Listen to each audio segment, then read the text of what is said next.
Is this thing on? I am Queens.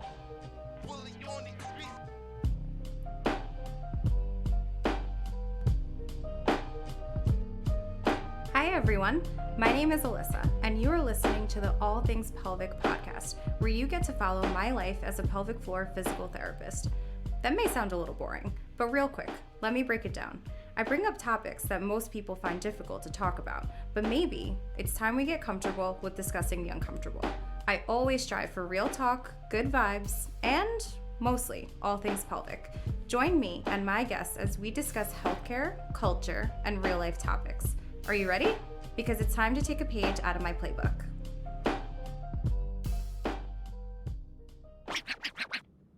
Hi everyone, we are back at another week at All Things Pelvic, and it is very hot here in New York City. I actually can't have my AC on right now because it would mess with this podcast recording, and here we are. I am here with the owner and founder of VPAC, Shannon. Go ahead. Hello, everyone. How are you?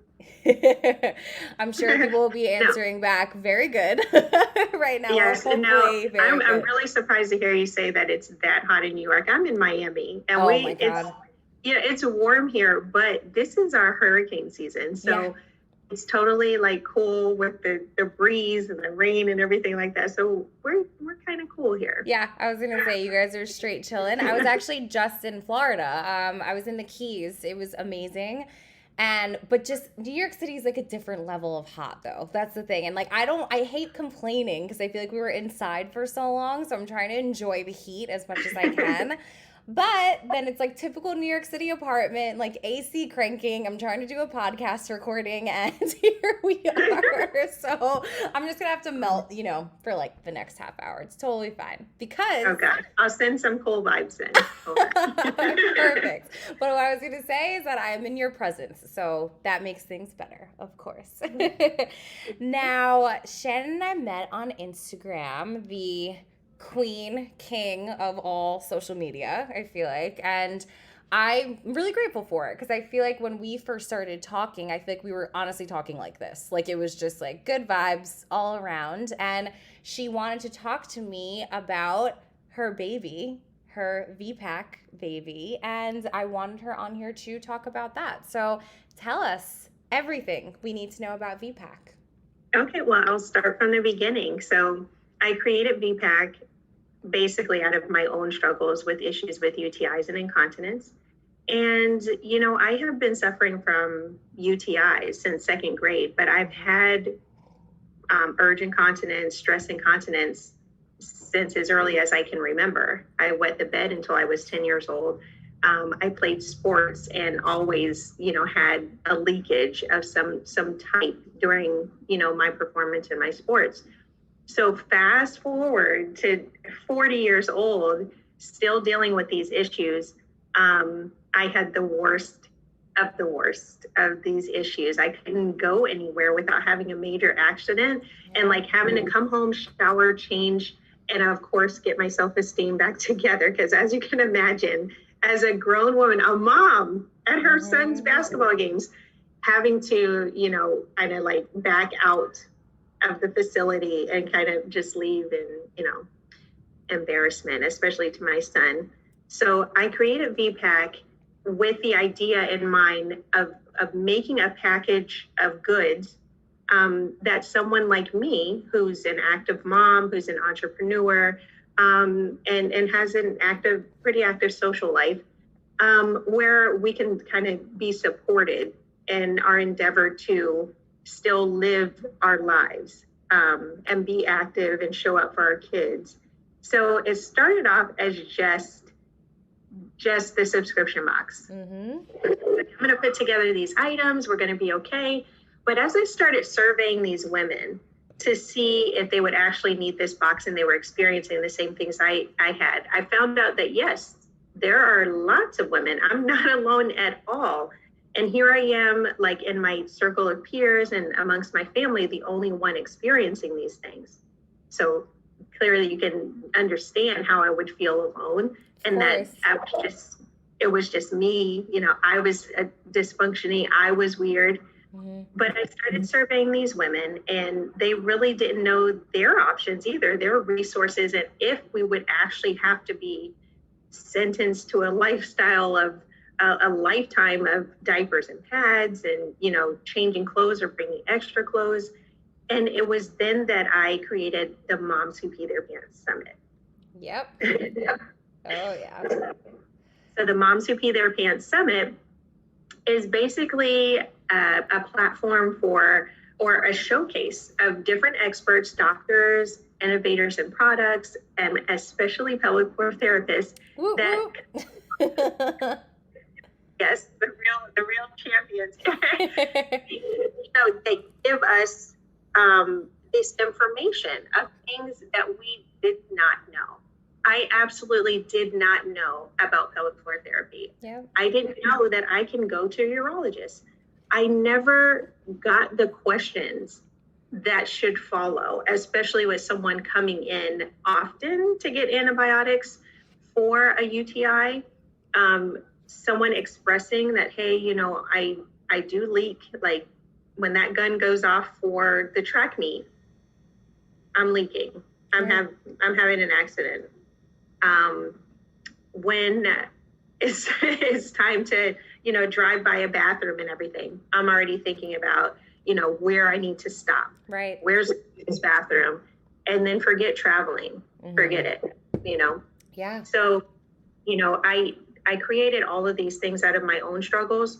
But when I started to really get out there and talk to other people, and even talking to the experts, even talking to the doctors, the pelvic floor therapists and the urologists, they were just like, you know what? We are waving our hands in the air like, hey, we're here. We exist. And it just made me wonder, like, how did I miss out on all of these resources? How did I not know? Why didn't I advocate for myself? But if I did advocate for myself, was that okay? Like, right. Was I good? Were you like crossing the line? Were you, that I can understand that, being on like the patient side of things, for sure. Definitely.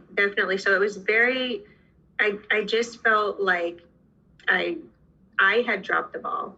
But then when I found out about all of the things that maybe my family doctor or my gynecologist did not specialize in, that somebody did, and this could have been cured or restored or just improved a long time ago, and that if I had caught it earlier, I probably wouldn't have to deal with the things that I deal with today, or leading up to the moment that I just could not hold it at all. I mean, at all. Yeah. When I tell you at all, I mean, I would actually get to the toilet. I'd make it to the bathroom, but it didn't make it in the toilet. Yep. Yeah. That's what, and that's how you got to a point where it was like officially too far. It was, it was officially kind of past that. So, okay, well, a few things. I have thoughts over here. So, first of all, I was just staring at Shannon with like oogly eyes, because she already knows how like impressed I am with everything that you are doing, and especially I think when you also go through these things yourself, of course, there's that different level of, I need to make this happen for other people because of what happened to me, right? Like and that doesn't mean that like, if you didn't go through something, you can't help somebody, like I see a million moms. I'm not a mom myself, right? So it's just, but there is that different level of, like if you went through that, you know how somebody's feeling about That's it. Right. But backtracking a little bit, as you said that you started having these symptoms like when you were in second grade, I just had deja vu from our phone call, because I remember like cutting you off and being like, what? Like second grade, really? And then you think about it though too, and it's like, even if you told your parents or whoever, they might just say like, oh, like so-and-so had an accident. Like they might not even like think of it as anything. and not know what to do. Like pediatric pelvic floor PT is now becoming more of a thing. It has been a thing for a while, but it's not just moms that I see, right? Like it's a whole That's right. array, it's a whole array of people. And of course you have your niche of moms, which like I do myself, like I typically do see moms, but there's a whole other, we're all people and we all Yeah, have pelvic floors, we all pee, we poop, we have sex, like that's my staple. I say it all the everyone. time, every That's day, right? So Mhm. I had to backtrack to that just because, like, what are you in second grade? Eight? Yeah. So in second grade, actually, my teacher Yeah. is the one who discovered that I had the UTI because I was just taking a little bit too long in the bathroom. Yeah. And so she was like, can I help you in there? Like, what's going on? And I was just like staring at the toilet because it was completely covered in blood. So the inside of the toilet after I used it, and it was difficult to use it because it hurt. And so she's the one who communicated with my mom that this was going on, that I had the UTI, because I don't remember how long I had been dealing with it at that point. I probably was dealing with it for a few days, or who knows how long I was dealing with it. And had she not walked in on it, I may not have communicated it with my mom because I probably was feeling like I did something wrong and I didn't want to get in trouble for it or be judged for it. And so I'm thankful that my teacher caught it. Yeah. No, for sure. And that she like at least had the concern to say like, oh my gosh, why isn't she back in, like back in class yet? Or, like why is she taking so long? And it always takes like either like that person, like that one person who then knows about pelvic floor PT or, who can then say something. It always takes that one person. But I had the pleasure of being part of the Moms Who Pee Their Pants Summit. And I was just telling Shannon before we started recording that I'm honestly like in awe of just how many people you collected together, people that like I have seen on Instagram or like I've heard their names before. I might work with some of them, in like referral basis in the city. And it's like, it's just so cool to see all of these people come together. It's really, really cool to see all these people come together. But I also have like bittersweet thoughts about it too, right? And more so in a way where it's so amazing that all these people came together, but then it's just that frustration of just like, oh my God, I just like want to just like wring everybody's neck and be like, yep, so-and-so is right there. So-and-so is here. So-and-so is here. So it's like that frustration of just like, we both need to keep doing what we're doing to like get the word out there, but then also very sweet in a sense where it's like, yep, we're doing what we need to do. If That's that right. makes sense. It's like this like battle of like, I'm so frustrated that people don't know this, but then so amazing that like, 15 plus people came together to, to say That's what right. they needed to say. I mean, at the end of the day, all of us are really compassionate with the people that we deal with that are coming to us with these issues. Yeah. And we're so happy to get them educated and to give ourselves as resources. And to, everybody so generously gives of their time and their expertise and their advice. And it's really changing lives, just from them hearing us speak about what we do or our experiences, because quite a bit of us have experienced it for ourselves, even though we may have created companies, we went to school, we're doctors, all of those things. We're still human. Yeah. So we've experienced those things too. But to your point, a lot of people don't know about it, and it could have affected them from earlier, before they gave birth, before they even think about becoming parents, any of those things. And that's why it's my goal to target women sooner than later. So between the ages of 24 and 44 is where I want to reach them, because no, you're not experiencing it right now, or you may be experiencing it a little bit after you give birth, the occasional leak when you sneeze or you laugh or you go exercise, but it's not really to the point where you're showing concern. It shows up later. Oh, yeah. But if you take care of it now, or if you're proactive about it now, you can kind of mitigate a lot of the pains that you'll experience later on. 1000%. I actually had this conversation with a patient today, as well, where she is, 20 something year old, and she was saying, oh my gosh, like I even wish I came here sooner, like just to learn. And she goes, I'm lucky enough though now to know that like when I do want to like have a baby at some point, like I do want to come to you beforehand, even if it's just like a consult to be like, what should I do and prep for this? And I was like, that's exactly it. And like, it was so funny. I was like, that's it. That's exactly what I want, just to know that you have somebody, like you have somebody to call. If you end up moving, like I'm happy to find you somebody, somewhere else or whatever it is, but just know that you have that person there. But there's also the psychology part behind it, where if we aren't hurt, we don't feel the need to go to somebody. And then there's many reasons for that. It's money, time, right? It's time. So it's just like, do I actually need that? Do I actually have to go? I'm guilty of that. I'm so guilty of that. Even as a PT. Yeah, we all are. So I think that that's also part of the issue. So we also might preach it all the time too, right? We might preach it, but then I try to be a realist as much as I can. And I think that that's also what is part of it too, is that if something's not bothering somebody, like why go? I like to liken it to, you go to the gym. You have a gym membership. Oh yeah. Go to the spa. Yep. You have a spa membership. So if you are proactive enough to take care of yourself and you do the self-care, you get your nails done, you get your hair done, you go to the gym, you do yoga, you get massages, different things like that. This is just one of the things that you take care of on a regular basis, just as you would if you go to the gym. Totally. The difference is you can't see your pelvic floor like you can see your bicep, but it's there. You just flex those bad boys pretty good right there. You guys can't see that, but Shannon just totally flexed those biceps for me.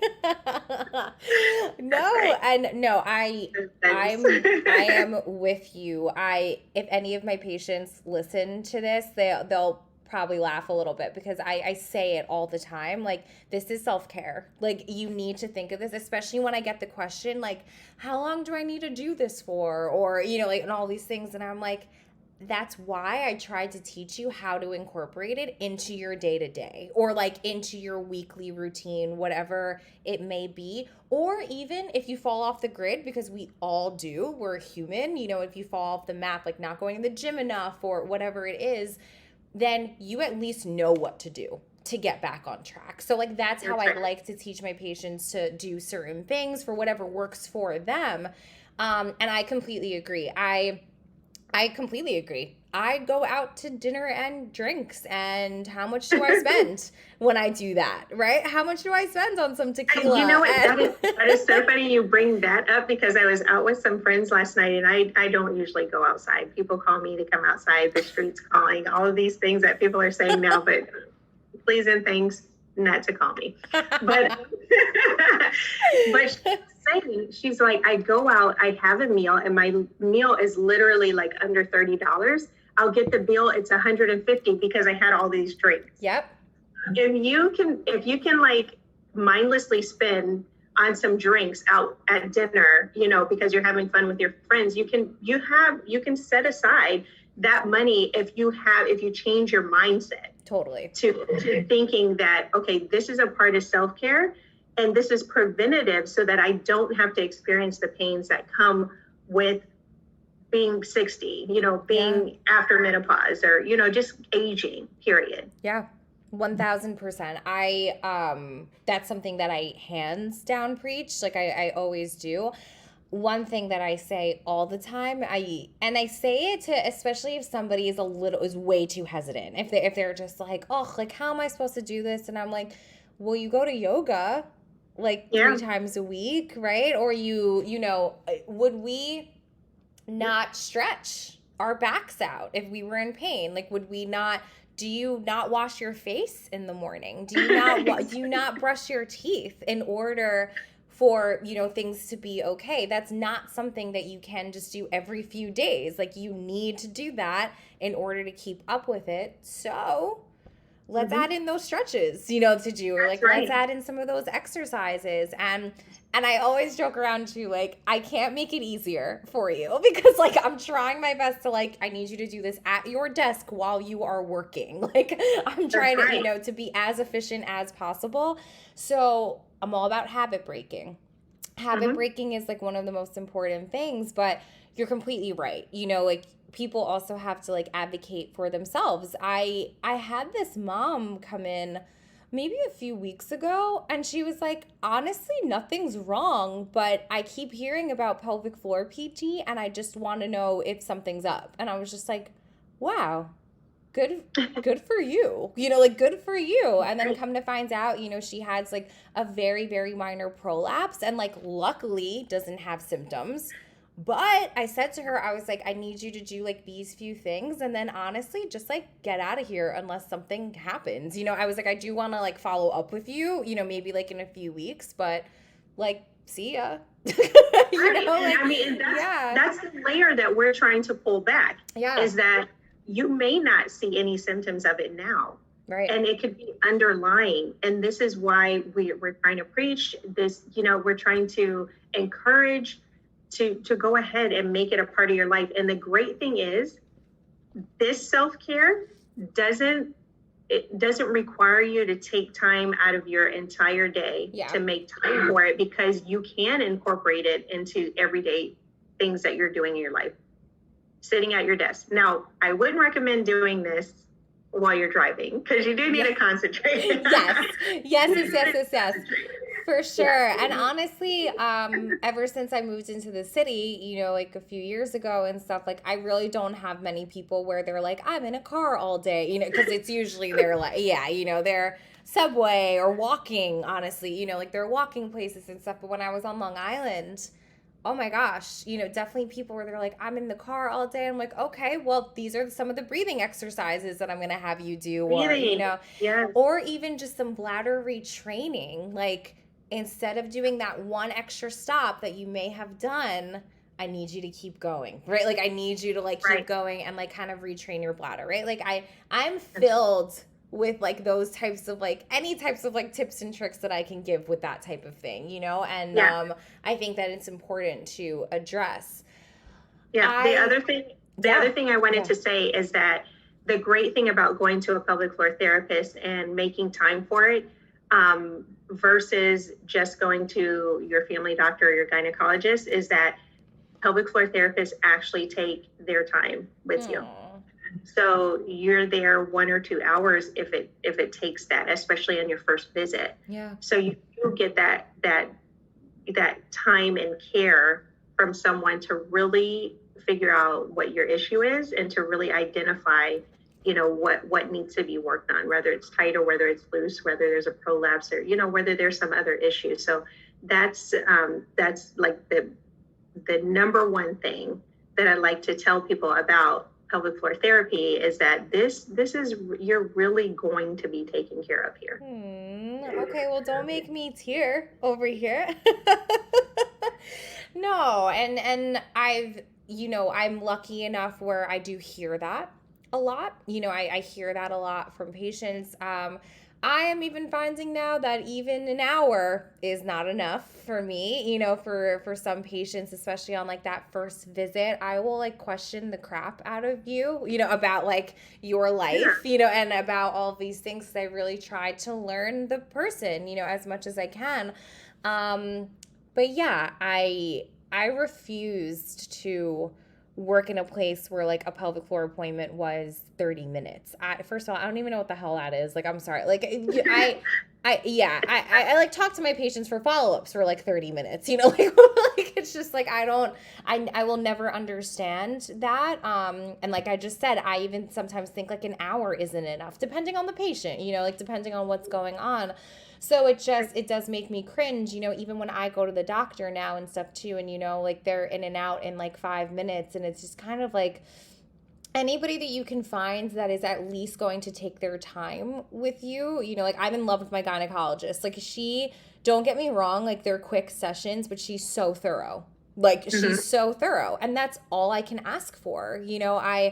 My previous gynecologist mixed me up with my sister once, and oh yeah, I know your face just now, you're like, what? And Oh my God. she was like, how are the kids?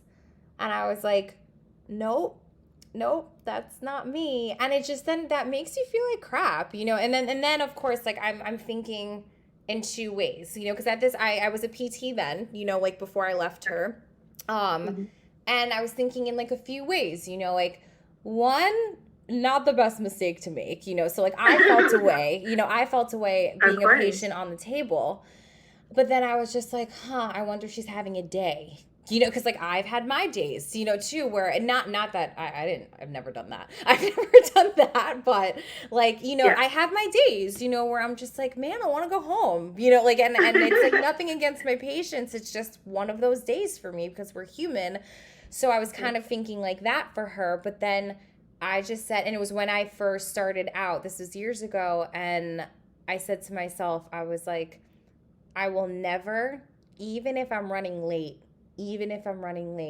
I will never go into a room without checking my patient's chart first, or like without like reminding myself about like why that patient is there and all that stuff. Like it goes a very, very long way. And I'm grateful to be working in clinics where it is an hour long, so like I do have a second to look at that stuff, because that extra second and that extra time goes a very long way. Goes a That's very, right. very long way, because that one thing that she did had me not go to her again. Right. Yeah, So exactly. so Exactly. I think it's, We talk all the time about, it's like, I get, because I don't know the word for when you go to the doctor visit, but like the bedside manner that people receive. that's exactly it. Yeah.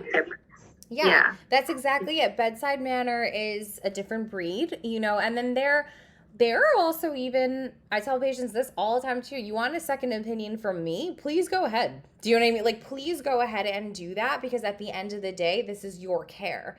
Hmm. This is your care. And I think sometimes patients, I think, are very, they find it interesting that I do say that, especially to myself. I'm just like, listen, like, I think it's so important that to get a second or third opinion, if you feel the need to do so, or like, oh, please go see one of my colleagues that, they're right here. So like, please go do that, get your second opinion. But there are also times where your bedside manner might not click with somebody, and like, that's also okay. That's Yeah. okay too.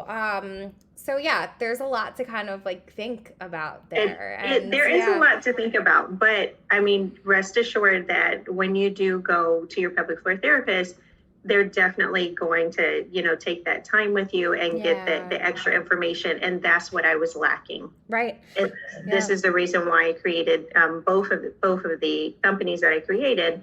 Well, it's one company, but the segments that I created, so that people do know their resources and what's out there, for Yeah. them to take advantage of, to now at least pursue or think about research.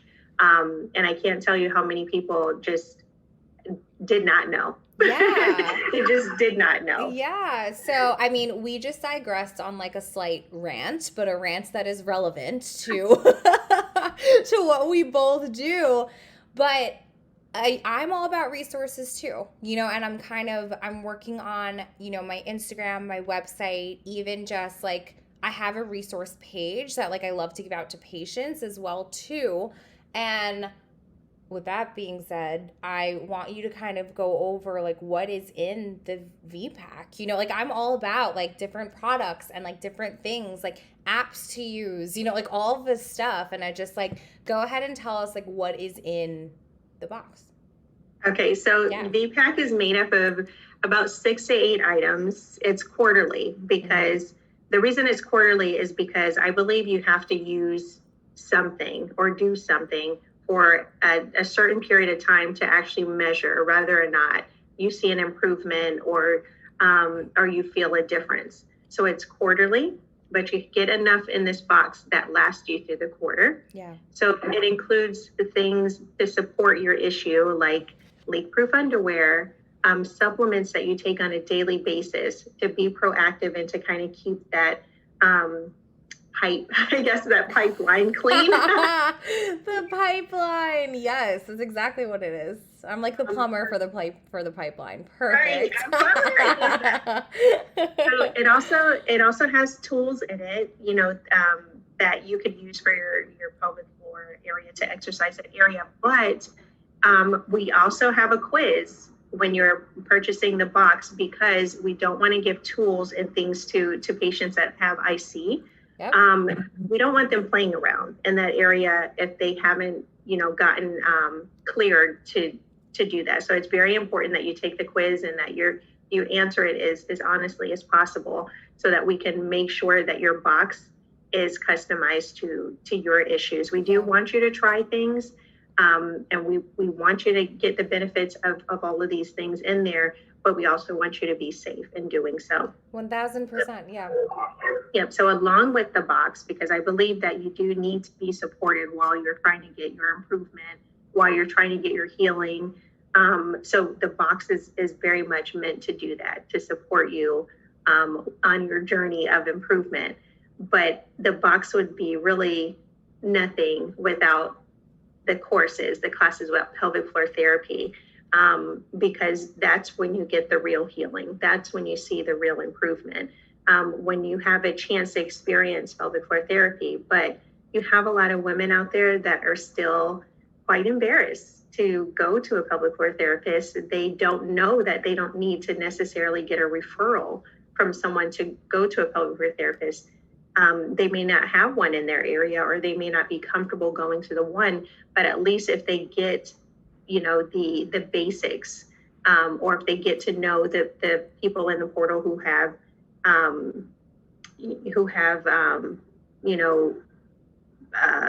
have these resources or can refer them, Right. They reach out to them and ask them questions. And then we have the community where you can also kind of mingle with people who are dealing with the same issues, but it's all positive here. So we try to give you the resources without bashing any part of the industry, because we realize that the more people know, and the more that they're comfortable with having uncomfortable conversations and advocating for themselves, the better off they'll be. Right. And honestly, even as you're talking, it's like, it even just goes to show how you are too, as a person, thorough, clearly, yes, you're giving away certain products, but like there is a form to fill out, to make sure that like this person's like not getting hurt, or just like get evaluated, before you use this and stuff too. Like that's very important. And I think it's great that you're doing that in general, which you already know. I've already, made your head big with all this Thank stuff. you. But I mean, as I've told you before, and, because you've been a part of both of the summits, that, VPAC and Moms Who Pee Their Pants would be really nothing without the experts, including yourself, who contribute and so generously contribute their resources and their products and just their time to make sure that people do know, their options, and people are getting healed or seeing some sort of improvement. Yeah, no, for sure. And another thing that I preach, not only to patients, but in life, and I can literally come up with an example, I think, for anything with what I'm about to say, but like, everything isn't just one thing. Like we can't function on just one thing. Like I might be a physical therapist, but like I 1000% want to know what my patient's mental state is like, and maybe like certain things that I can do for that. Like we all, so pretty much what I'm trying, we're all connected. Yes. And we have to work with each other, in order to stay that way. And it's like something that I've learned, I think, also just as a practitioner, like you're in PT school and you're like, oh my gosh, like what's the physical part of this? What's the physical part of that? But then like one of my professors, one day said, they were just like, what if it was you? What if it was you? Right? And it's just like, it goes the extra mile to know what my patient's cat's name is, and to know that, like, and to know those certain things. And it's something that I never want to like get taken away. I never That's want to right. get, yeah. That's right, because it's such a sensitive topic, such a sensitive situation, because a lot of people, their first thing is anxiety. Yeah. Most of them have a level of anxiety associated with this. And when you take the time to kind of get to know things like their dog's name, or if they have a cat, those things are really comforting, and they go to a place of comfort when they think about those things. Of course. And I remember what I was going to say before.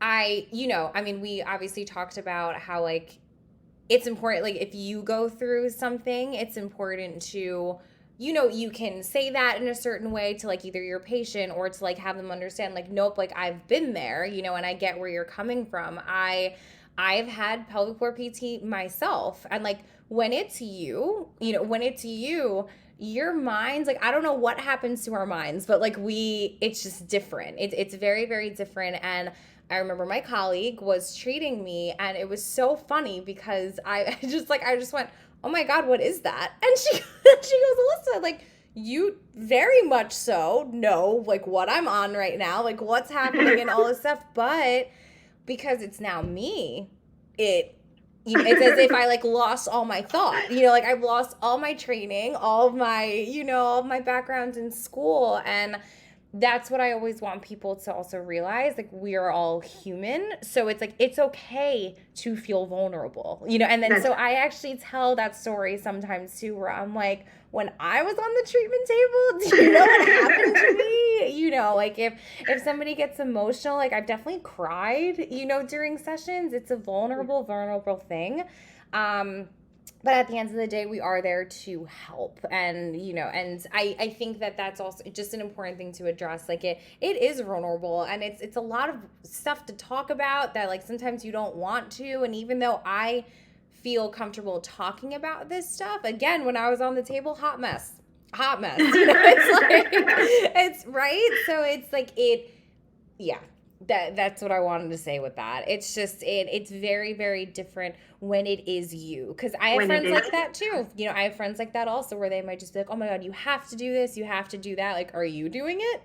Are you? So it's like, right?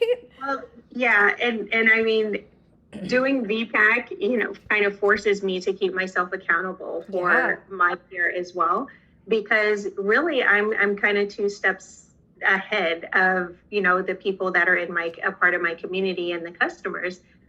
So they're really getting firsthand something that I've tried, and something that I found to work for myself, along with experts who are helping me to curate the boxes.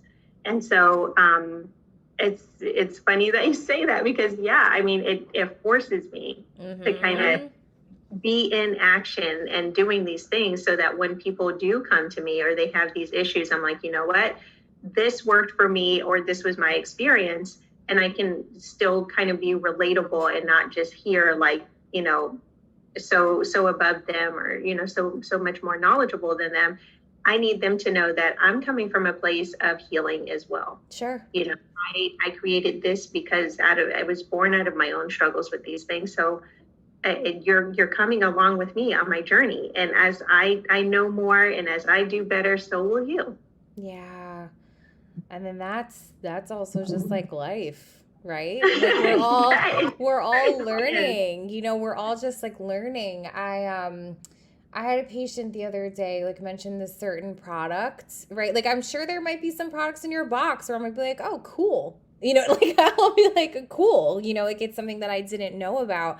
And they mentioned a product, and they're, do you know about it? And I'm like, no, but, like, let's research it together, and, like, let's see. I was, and I'll just say, like, let me do some research. And I think that's kind of the beauty of making these connections and stuff too, including, like, meeting you and, and doing all these things. It's like, you are somebody who's collectively putting things together for a specific niche that I do treat. Like, amazing.